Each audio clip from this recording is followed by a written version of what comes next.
Buenas tardes, mi nombre es Omar Pérez Veloz, soy profesor de física en la Universidad Autónoma de Santo Domingo y hoy vamos a ver la práctica número 4. La práctica número 4 trata sobre la medida del tiempo, la masa, la densidad y el volumen de los cuerpos. Nosotros vamos a detallar brevemente cada uno de los conceptos que están ligados al experimento y después vamos a proceder con el experimento mismo. Entonces vamos a comenzar primero con lo que dije al principio, el tiempo. El tiempo es un concepto muy enrevesado para definirlo, así que nosotros nos vamos a limitar solamente a decir que el tiempo es una cantidad física que nos permite ordenar sucesivamente los fenómenos, para saber si un fenómeno sucedió antes, durante o después respecto de otro.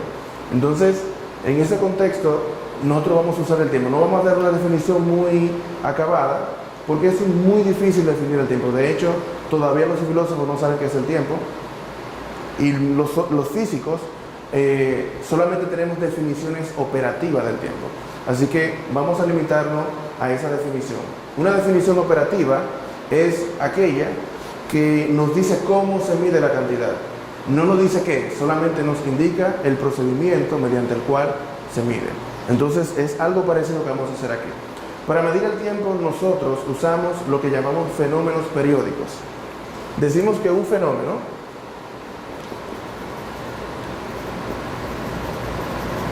periódico, un fenómeno es periódico cuando éste se repite cada cierto tiempo. Esa repetitividad se puede dar a tiempos iguales o a tiempos distintos. Por ejemplo, todos los días del año son periódicos, porque siempre se sucede día, noche, día, noche, día y noche, pero no la duración. Hay días que son más cortos que otros, hay días que son más largos que otros. De hecho, es muy probable que un día sea diferente de cualquier otro día, en duración del tiempo, hablando con una precisión, digamos, en unos nanosegundos, estrictamente hablando. Pero eso no hace que el fenómeno no sea periódico. Sin embargo, sí existen otros fenómenos que son sumamente periódicos, con un tiempo de periodicidad fijo. Entonces, esos son los que nos interesan a nosotros. E identificar un fenómeno físico que exhibe esa propiedad es sumamente importante. Uno de ellos es lo que llamamos el péndulo simple.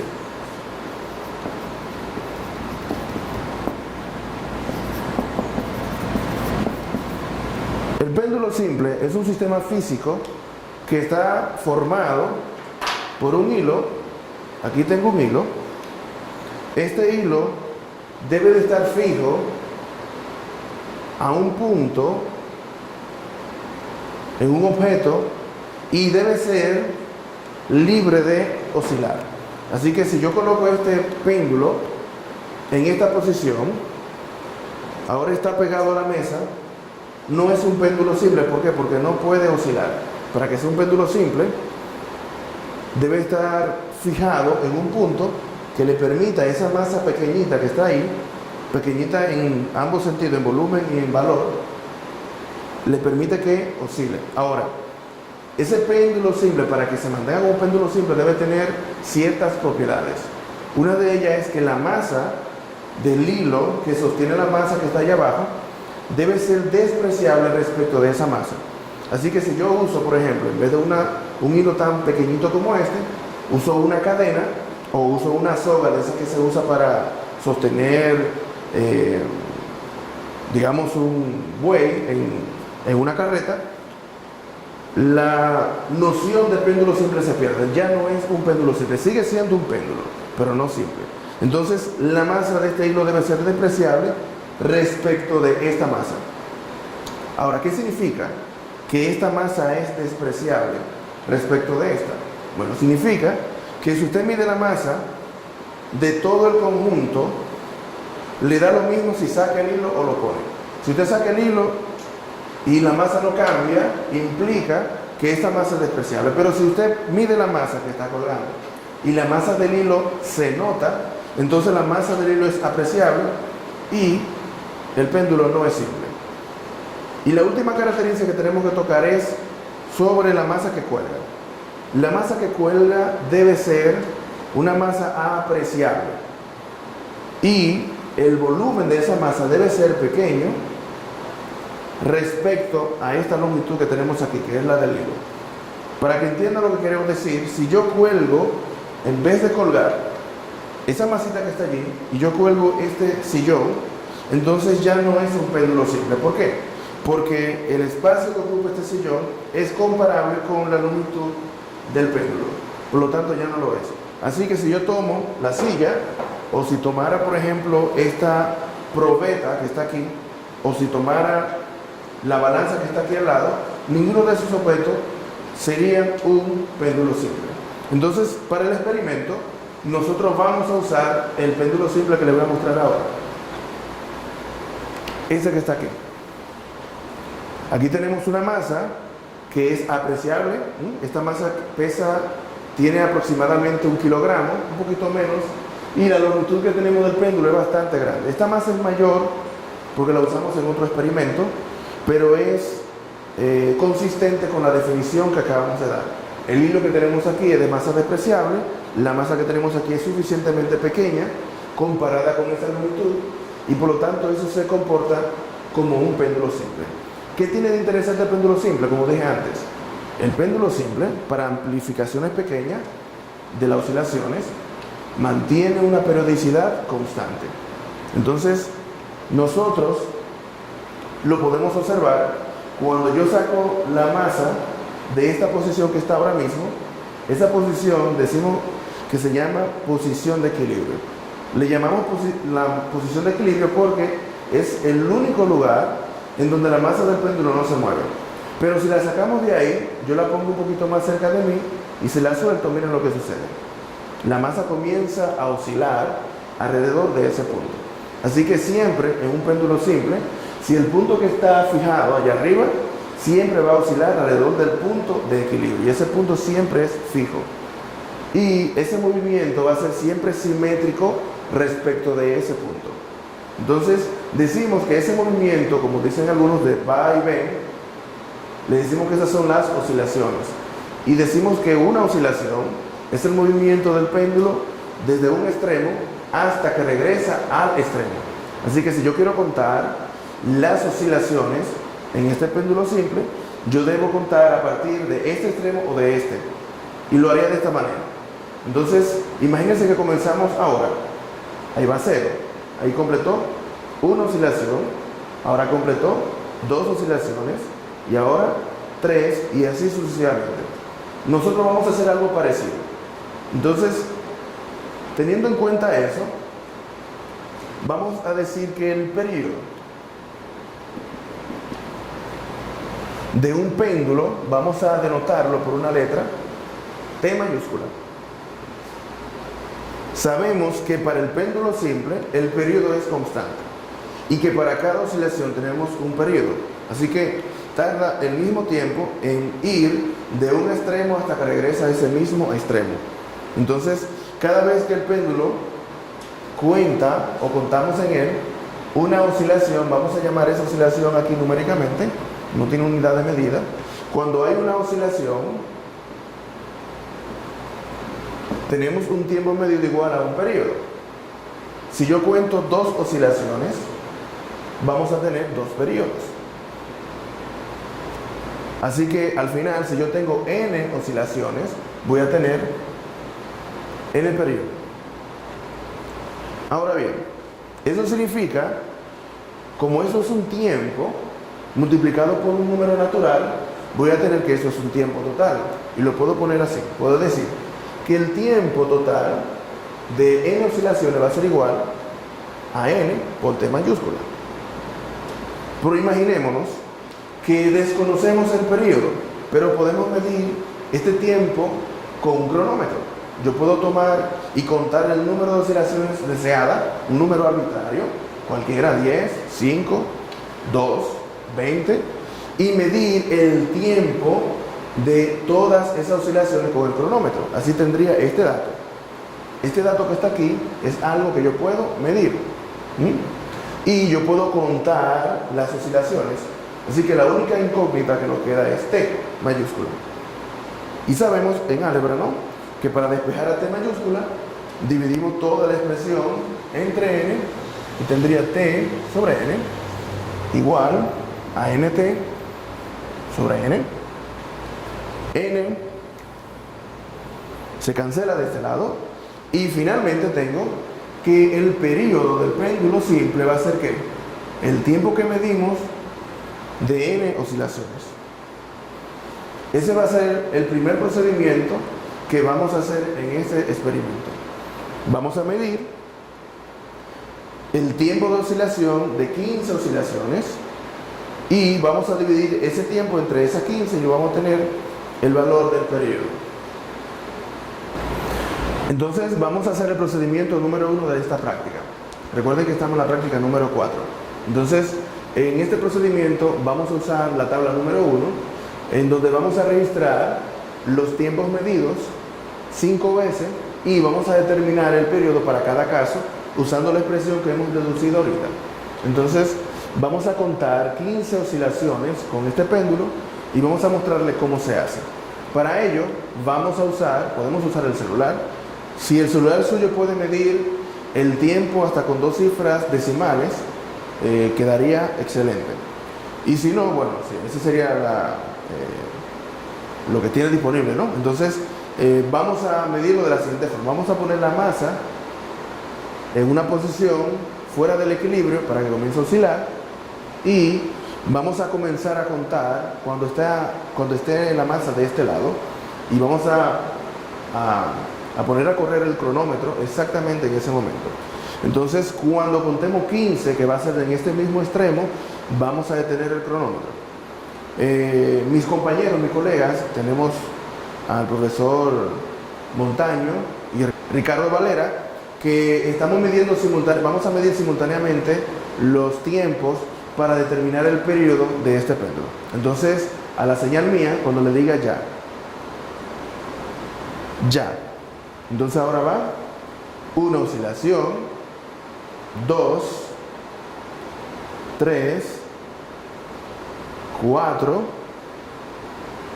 5, 6, 7, 8, 9, 10, 11, 12, 13, 14, 15. Entonces el tiempo que me dio a mí es de 38.01 segundos. Yo voy a registrar esto en la tabla. 38.01 segundos. Fíjense que las unidades de medida están acá arriba, por eso no se escriben aquí. Y el tiempo que estuvo el profesor Montaño, 38.38. Y el tiempo que tuvo el profesor Ricardo, 37.63. 38.42. Eso lo tuvo por ahí 38.42 otro estudiante. 37.63.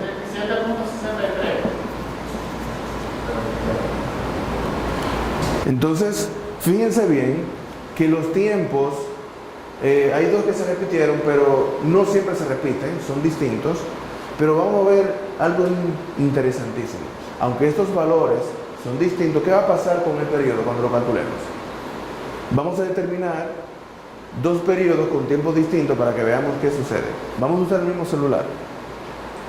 Tomemos el primer valor, 38.01, y lo dividimos entre 15, y eso nos da 2.534. Como esto tiene 2 cifras decimales, este resultado debe tener 2 cifras decimales. Así que esto sería 2.53 segundos. Vamos a ver qué pasa si lo calculamos ahora con el valor que está más alejado. ¿Cuál está más alejado?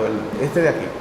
Vamos a dividir ahora 37.63 entre 15. Nos da 2.51. Fíjense bien que la diferencia es mucho más pequeña acá. ¿Por qué se da ese caso? Porque hemos contado muchas oscilaciones. Si hubiésemos contado pocas oscilaciones, los valores iban a dar un poco distinto, de hecho muy distinto, y esto se iba a reflejar en ese resultado. Si queremos tener resultados iguales, si hubiéramos contado, digamos, 100 oscilaciones, el resultado hubiera sido exacto. Pero con 100 oscilaciones íbamos a durar varios minutos contando en cada caso. Por eso no se hace de esa manera. Entonces, los demás valores, calcúlenlo, dividan los tiempos que tienen en la tabla, por favor, pongan el video en pausa, copien los valores del tiempo y con la fórmula que vimos ahorita, recuerden que todos esos datos, esas informaciones están en el manual, calculen el periodo y terminen de llenar la tabla.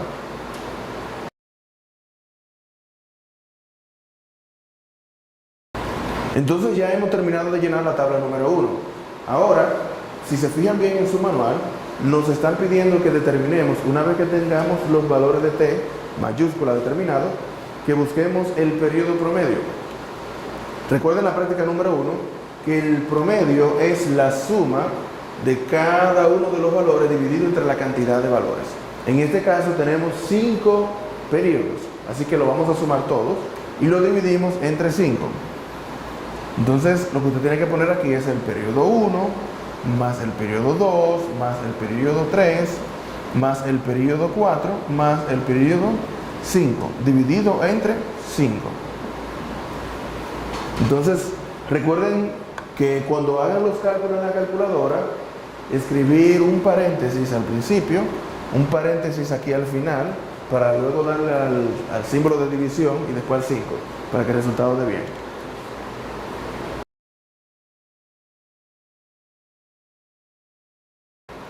Entonces ya lo hemos calculado, queda bajo su responsabilidad confirmar que esos valores que están aquí son reales. Así que por favor, efectúen la suma, dividen entre 5 y verifiquen si da 2.50 y 3 segundos. Ese es el promedio del periodo. Entonces ahora vamos a pasar al siguiente procedimiento. El siguiente procedimiento depende del concepto de masa y volumen. Así que vamos a hablar brevemente qué es la masa y cómo se mide la masa. Vamos a enfocarnos ahora en lo que tenemos aquí en la mesa. Aquí en la mesa tenemos varios cuerpos. Estos cuerpos están construidos del mismo material. Por experiencia sabemos que estos dos cuerpos, como tienen volúmenes distintos y es del mismo material, el más grande tiene más masa.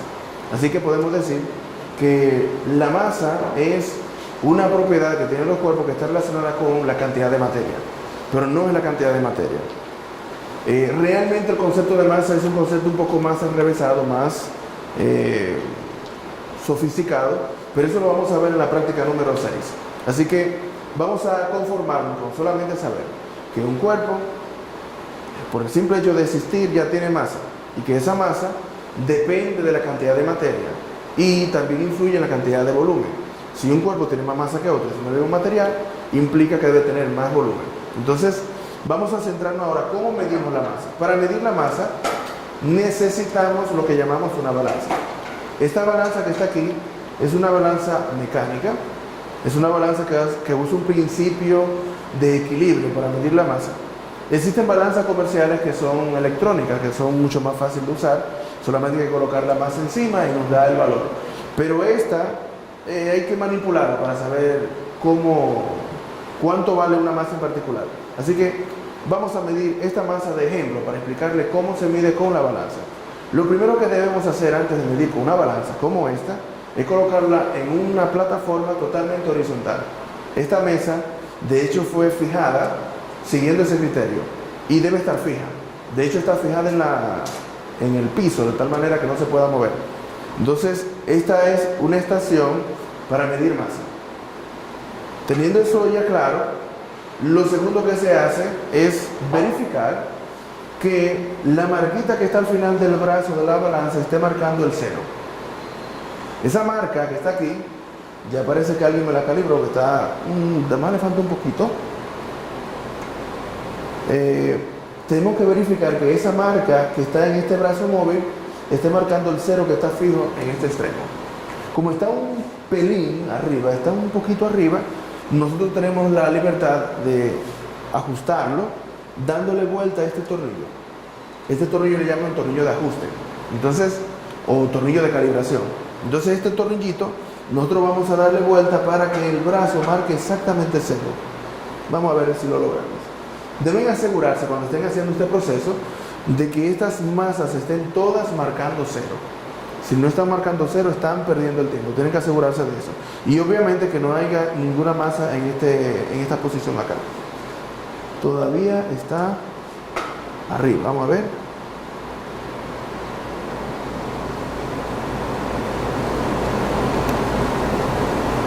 Entonces, ya hemos calibrado la balanza.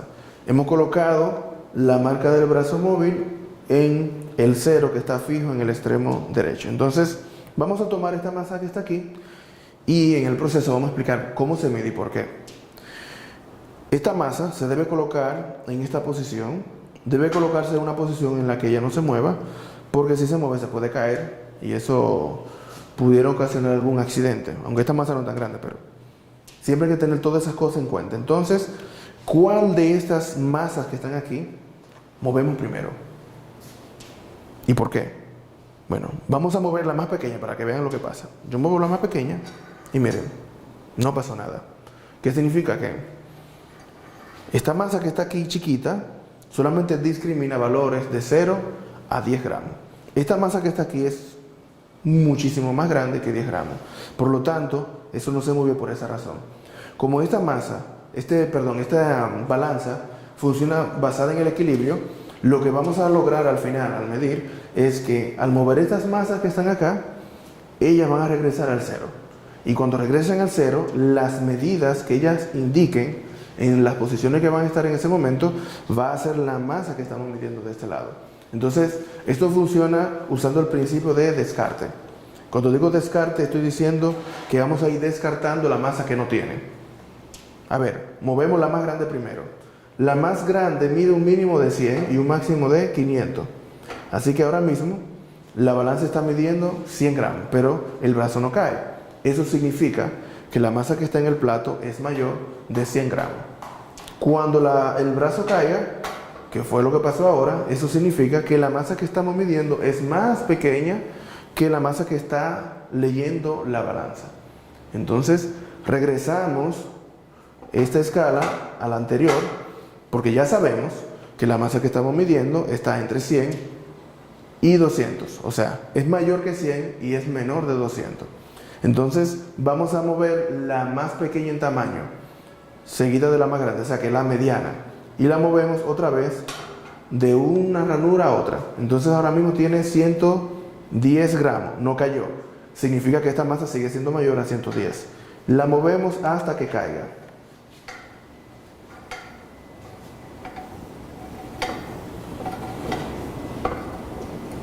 Cayó. Eso significa que la masa que estamos midiendo es menor de 180 gramos. Así que la devolvemos 10 gramos atrás y ahora procedemos a mover la masa más pequeñita de la escala. Entonces, esta la vamos a mover con un lápiz o un bolígrafo porque el brazo se perturba mucho y hay que esperar mucho tiempo para que se equilibre.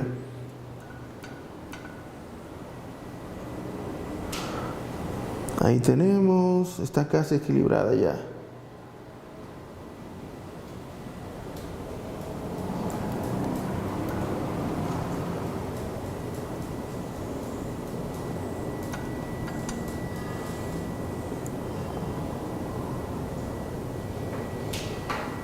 Yo creo que ahí está. ¿Qué dice Montaño? Sí, correcto.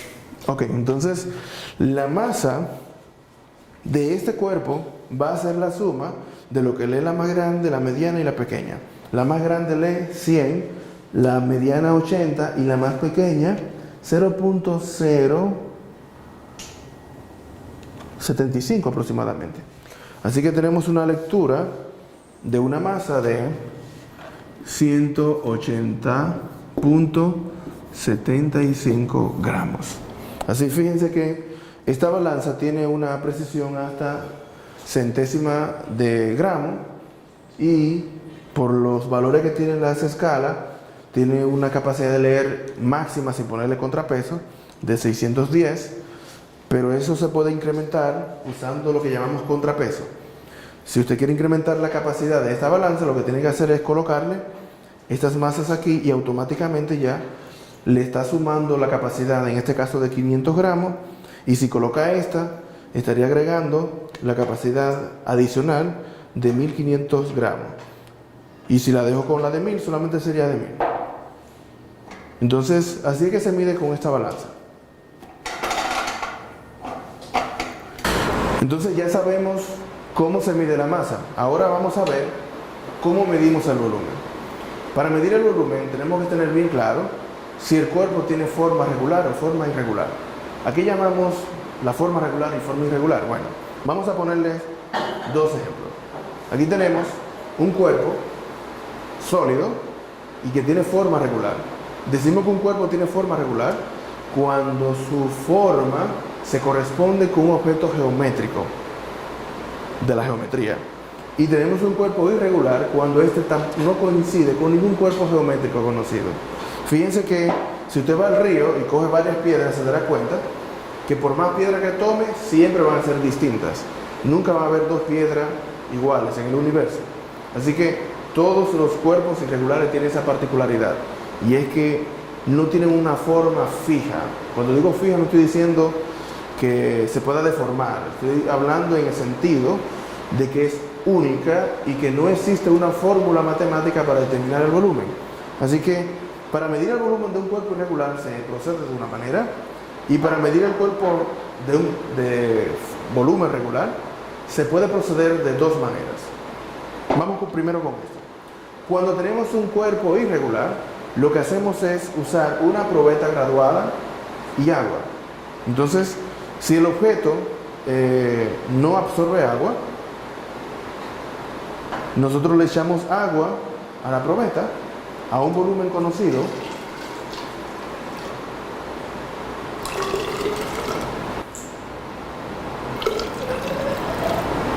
y anotamos el volumen. Decimos que el volumen del objeto irregular va a ser el volumen final menos volumen inicial. Ahora, ¿qué volumen es el inicial?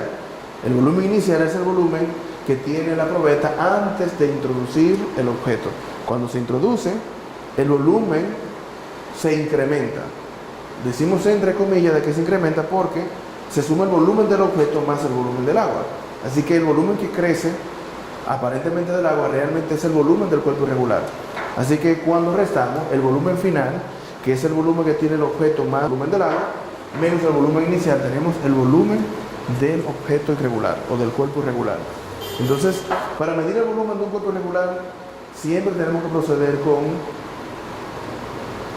este procedimiento: una probeta graduada y hacer estos cálculos con las medidas. También podríamos hacerlo, si tenemos los recursos, usar un escáner 3D, pero eso cuesta como mínimo $900, así que mejor nos quedamos con la probeta con agua. Cuando tenemos el cuerpo regular, podemos hacer la medida midiendo las dimensiones del objeto. Por ejemplo, esto es un cilindro. No es un cilindro perfecto matemáticamente hablando, porque tiene borde, tal vez las superficies no son totalmente paralelas, pero la aproximación es muy buena. Así que yo puedo medir el diámetro de la base y la altura y usar una expresión matemática para determinar ese volumen, que va a ser el volumen de un cilindro es pi por el diámetro al cuadrado sobre 4 multiplicada por la altura.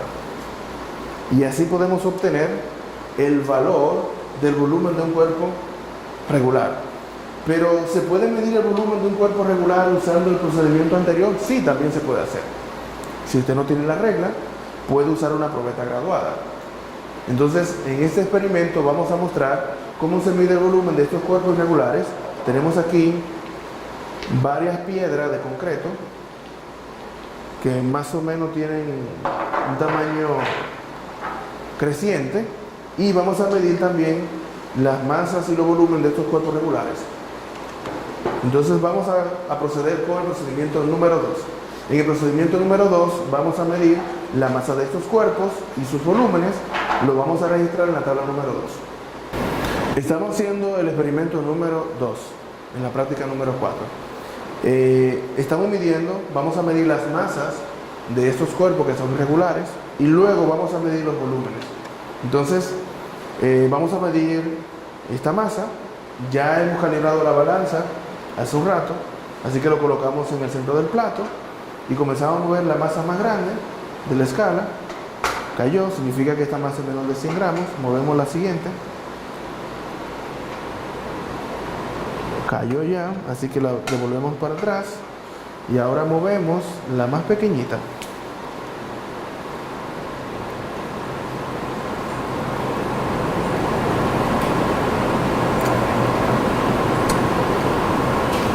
Como eso.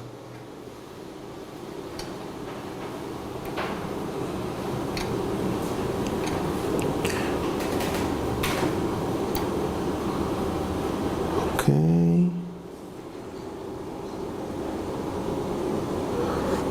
Entonces aquí vemos que está equilibrada la balanza. La masa va a ser entonces la lectura de esta, que es 0 más 10 más 9.25. Sería entonces la masa que acabamos de medir es 19.25 gramos. Entonces ya hemos medido todas las masas de los cuerpos irregulares. Ahora vamos a medir los volúmenes. Recuerden el procedimiento. Nosotros hemos colocado un volumen fijo de agua en la probeta y lo hemos dejado con un volumen de 156 centímetros cúbicos. Entonces ahora vamos a introducir la masa del cuerpo, el cuerpo más pequeño, para medir el volumen. Así que lo introducimos. Lo vamos a hacer con un poco de cuidado para que el agua no salpique, porque si salpica y sale, va a haber un error de medida. Lo agitamos un poquito, algunas veces se quedan burbujas en el cuerpo, así nos aseguramos de que no hay burbujas. Recuerden que este cuerpo es irregular, los cuerpos regulares pueden tener algunos huecos dentro y es bueno que se llenen de agua. Entonces, ahora vamos a proceder con la lectura del volumen. Este volumen es de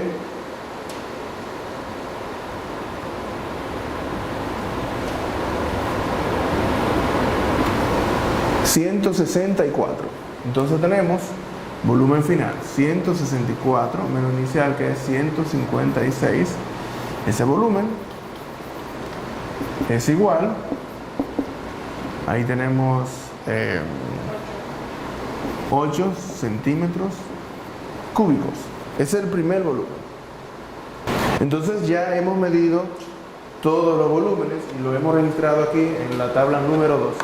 Entonces estos datos, pausen el video, cópienlo en la tabla número 2 de su manual y efectúen todas las instrucciones que están en el manual, por favor.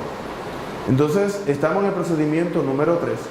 Para llenar la tabla número 3 de este experimento, vamos a tomar medidas de las dimensiones de este cilindro. Los parámetros que son importantes para medir el volumen de un cilindro son el diámetro de la base y la altura. Entonces, con una regla, en este caso tenemos esta regla aquí, milimetrada, vamos a medir el diámetro. El diámetro tiene 3.2 centímetros. 3.2 centímetros. Y la altura es de 3.4 centímetros. Esas son las dimensiones de este cilindro, que es el cilindro más pequeño. Entonces, recuerden que cuando tenemos un cuerpo regular, el volumen en este caso de un cuerpo regular como un cilindro es el área de la base, que es pi por el diámetro al cuadrado sobre 4, multiplicada por la altura. Entonces, ya esos datos están aquí. Así que vamos a introducir eso aquí en la fórmula. Tenemos pi, que es 3.14, multiplicado por el diámetro al cuadrado, que es 3.2 al cuadrado, lo dividimos entre 4, es parte de la fórmula, por la altura. La altura es 3.4. Todo eso, tenemos aquí centímetro al cuadrado, por centímetro es centímetro al cubo. Entonces, calculamos eso. ¿Y cuánto nos da? 27.3 centímetros cúbicos. Entonces, aquí, como tenemos una medida de 2 cifras significativas, el resultado debe tener 2 cifras significativas. Eso debe ser 27 centímetros cúbicos. Y registramos ese valor acá. 27. Las unidades lo dejamos aquí. Entonces, de ese modo que van a proceder, vamos a seguir midiendo los diámetros y las alturas. Lo vamos a facilitar los datos en la tabla para que ustedes hagan los cálculos en su casa.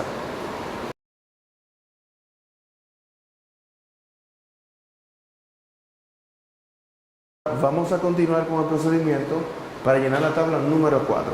La tabla número 3, recuerden, la hemos llenado con las dimensiones de este objeto y el volumen. Ahora vamos a hacerlo con la tabla número 4, donde vamos a registrar las masas de los mismos objetos y el volumen que hemos calculado en la 3 lo van a pasar en la tabla número 4.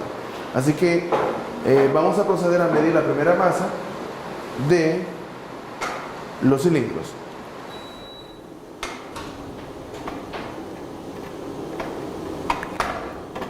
Sabemos ya que la masa va a ser 200 y pico. No, increíble. Ah, sí, se quedó bien. Ok. Entonces, podemos ver que esta masa tiene un valor de 210 gramos. Entonces lo vamos a registrar en la tabla número 4. 210 gramos.